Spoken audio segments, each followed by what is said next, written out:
Welcome to the second lecture on groundwater flow. In the second lecture, we are dealing with the determination of permeability of soil. Determination of permeability of soil, we have the laboratory methods and the field methods. In the laboratory methods, we have two types of tests. One test is known as the constant depth method, and that is meant for coarse grained soils. So, when soil particles are big, we can use this constant depth method. If the soil particles are small, we can use the falling head method.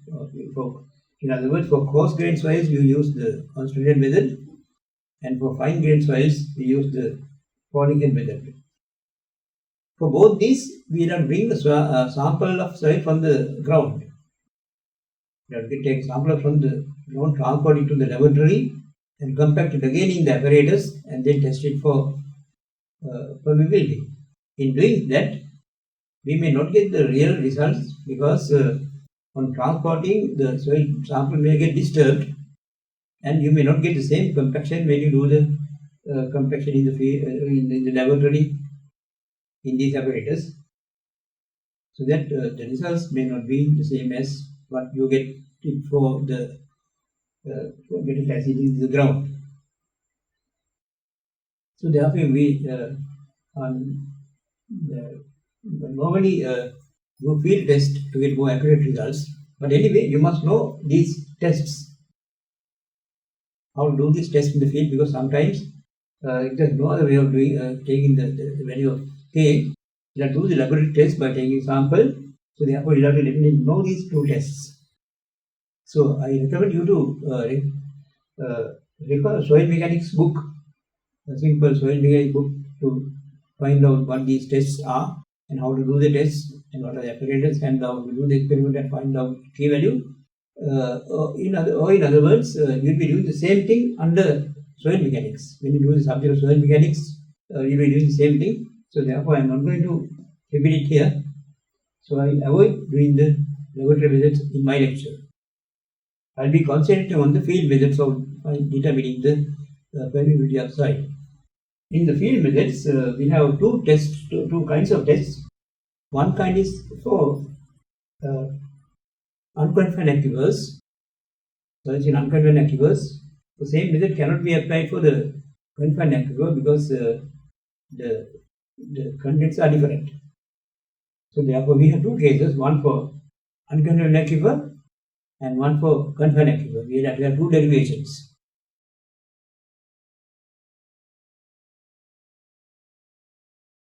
Determinate permeability of soil for unconfined aquifers. First, take the aquifer.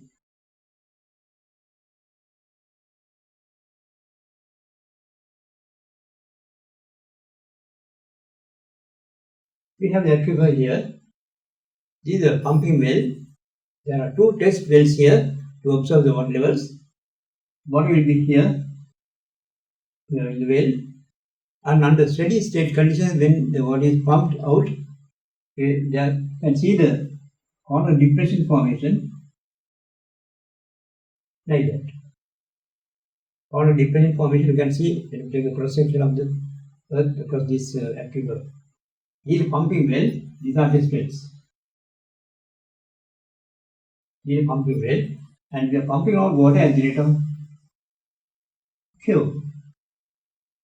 We are pumping water at the rate of Q, and these are two test wells showing levels of water for heights of water as H1 and H2.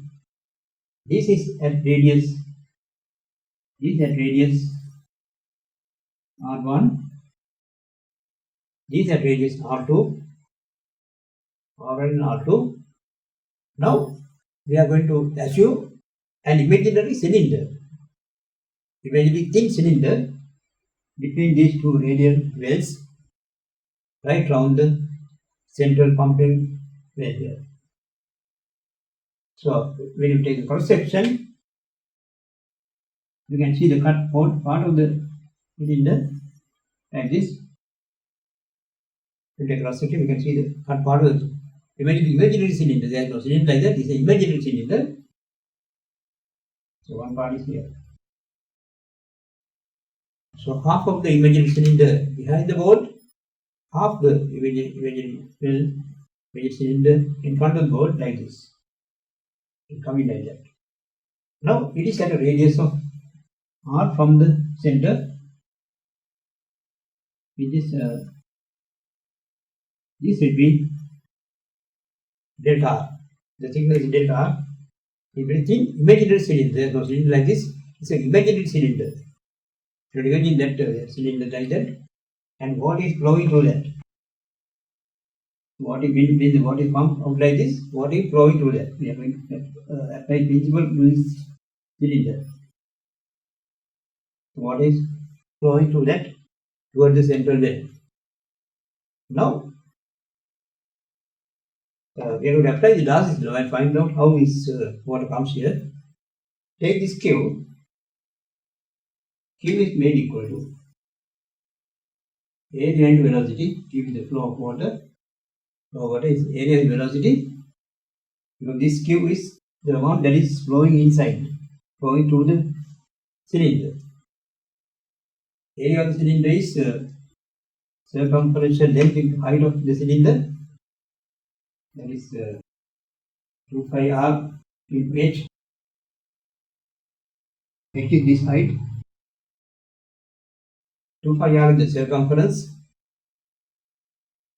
H is the height and area. Multiplied by velocity. So to find velocity, we will have to apply the Darcy's law. That is k into delta h delta x. So delta r like this. I will take here delta r. That's equal to q. Now you can take all the r terms to one side and take all the other terms to the other side. Take all the r terms to one side. 1 upon r delta r to the r terms. Take all the other terms to the other side. 2 5 kh delta h divided by q on the right hand side.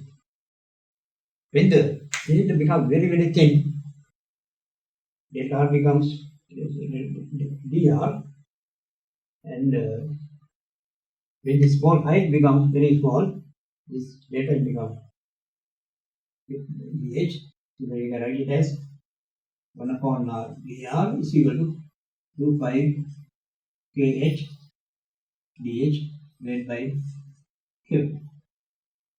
Now we can integrate it from r1 to r2 with the limits r1 to r2, and we get this one from the limits from h1 to h2. On integration, this 1 upon r on integration, we can get natural log r2 divided by r1 is equal to 2 pi k divided by q into h will be integrated. H square divided by 2 in the limits h1 to h2. 2 and 2 cancel out, and you take this k prominent here. K is equal to q ln r2 divided by r1 5. That is formula to find out the value of the permeability. In the field, if it's an unconfined aquifer, you can obtain k value. K is equal to q ln r2 divided by r1. That is formula to be used to find out k in an aquifer with unconfined aquifer. Where h is the height, h1 is the height of this test well. What is the test well? h2 is the height of this. What is this test well? r1 is the radial distance from here to the first test well. r2 is the radial distance from the center of this well to the second test well. And q is the pumping rate. If you know those values, we can find out the value of k in the confined aquifer. Now we can work one problem on that. We can work problem on that.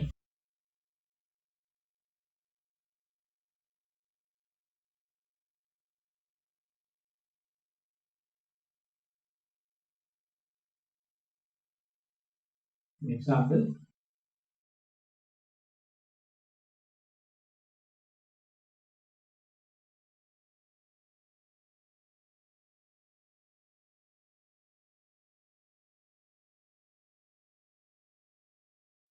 Current data has been obtained.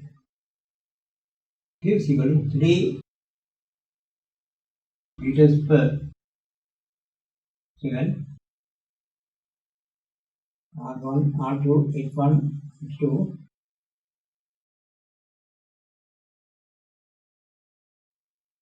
Q is given as 3 liters per second. R1 12.5 meters, R2 25 meters, H1 4.25 meters, H2 6.5 meters. Substituting these values in this equation, can call it as 3 is the liters per second, but by making it in meter cube per second, it will be multiplied by 10 to the power minus 3. We are putting it in meters per second. Multiplied by natural log of 25 divided by 12, 25 is 2. Natural log 2, or you can put it as 25 divided by 12.5 divided by 5 into H2 square is 6.5 square minus 4.25 square. So get the answer. We are getting the answer in meters per second. But normally we get the answer in meters per day. We get the answer in meters per day. To get the answer in meters per day, we have convert the seconds into day. For that, we have multiply this by 60, multiply by 60, multiply by 24. Remember to make that conversion, and the answer is given as 2.35. That is that answer. Answer is given as 2.35 meters per day. That is the answer for K. Now we can do a similar test to find the permeability of soil in a confined aquifer. I take the word for that.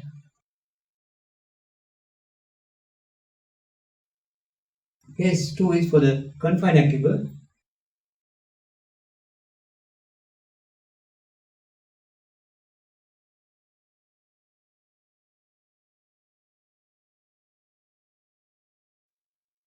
Consider this is the bedrock, this is now ground surface. Bedrock uniformly layer, and this is the central pumping well. These are the strengths. This is pumping well, and we are pumping out at the rate of Q. We are pumping out water at the rate of Q, and in the earlier case we found the water table forming the columnar depression, but we can't see the columnar depression now here. But we have imaginary columnar depression for the piezometric table. Columnar depression for the piezometric table, that is observable because when you look at the water levels in the two test beds, you have the levels of water there. Level of water is higher than this one, showing that there is a piezometric table like this. So there is a similar piezometric table this side as well. Just like the earlier case, we have to imagine an imaginary cylinder in between the two test beds, covering only the aquifer part here. This is imaginary well here. One section of the imaginary well here. So there must be another section here with the same radius. So this forms one cylinder. Half the cylinder behind the bolt, half the cylinder in front of the bolt. We have the imaginary cylinder. So the radial well, this one is at R1 distance, this at R2 distance, and the radial well is at R distance from here. And this thickness is delta R. And height of the aquifer is supposed to be known, it's H, we take it as H. Now here again we are pumping out water here like this under steady state conditions. This is the level here, and the corner depression also remains like that. For the same condition, we can assume that this amount of water is passing through the imaginary cylinder. This water is passing through imaginary cylinder to get water into this. This water coming here, that is being pumped out, steady conditions exists. Now we apply Darcy's law for the water passing through this imaginary cylinder.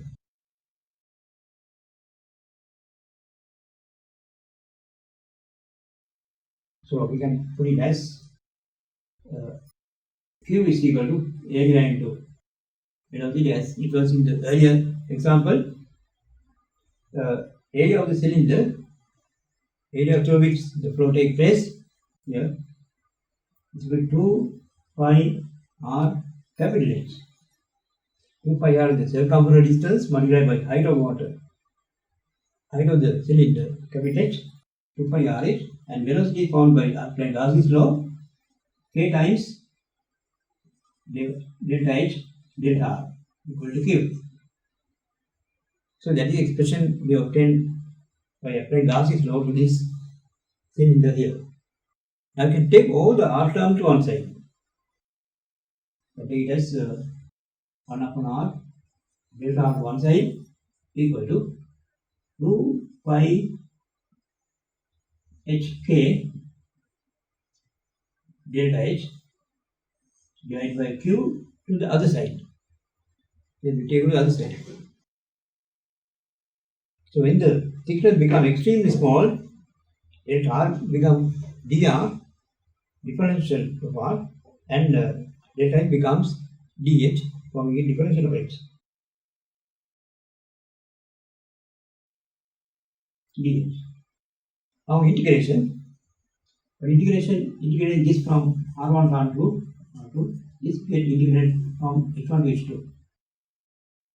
Integration 1 upon R, 1 upon R2 becomes natural log R2 divided by R1. On integrating this, we can take one function part out, 2 pi hk over Q into, there is no H, simple H there, so that it becomes simple H with the limits H1 to H2. Now isolating K here, so K becomes prominent. K is equal to Q ln R2 divided by R1 divided by 2 pi H into H2 minus H1. So that is the formula to be used to find the value of K in a confined aquifer. Once you substitute values for Q, H1, H2 and R1 and R2, you can obtain the value of permeability of soil in that aquifer.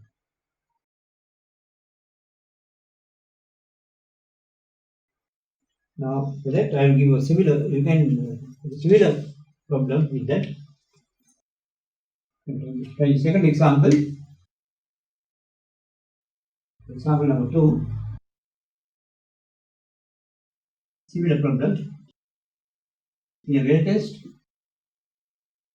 to find K of soil, you can find aquifer. Following data has been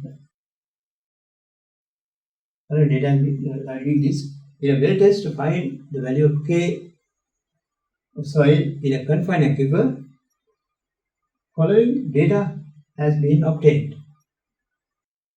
Q is equal to 5 liters per second, R1, R2, H1, H2.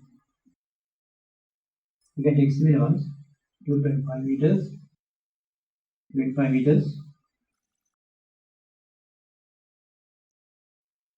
and H is given as height of aquifer is aquifer height is given as 4.5 meters. So substitute the values in the equation and get the answer. Remember to get the answer in K must be in meters per day. Meters per day, you have to make conversion for that. You have to get the answer for this in meters per second and multiply by 60 and 25. So, sorry, 24. 60 and 24 to get the value of K in meters per day. That is the end of the second lecture.